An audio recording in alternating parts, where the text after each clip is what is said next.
Welcome back to Quick Tips. This week we're going to talk a little bit about ducking here in Adobe Express. In Premiere Pro, ducking is as easy as pushing a single button, but there's a little trick to doing it in Express. Let's take a look.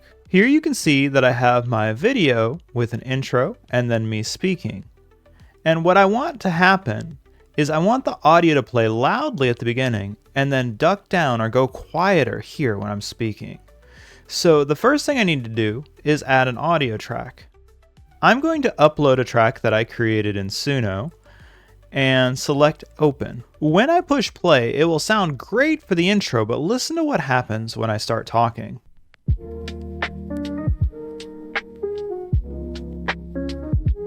Hello everybody, my name is Willie Schaefer. You can't hear me speak very well, and this is where we would typically use ducking. But since we don't have a ducking option here in Express, we're going to do a few things. The first thing that I like to do is select my audio, and then I'm going to choose to fade this in and out.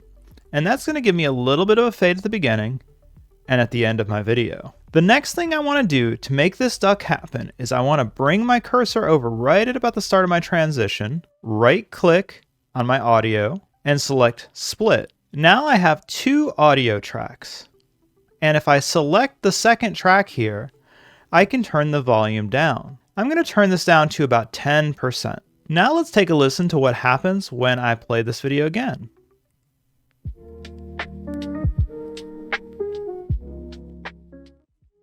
Hello everybody, my name is Willie Schaefer. I'm the Adobe Specialist here at UTSA.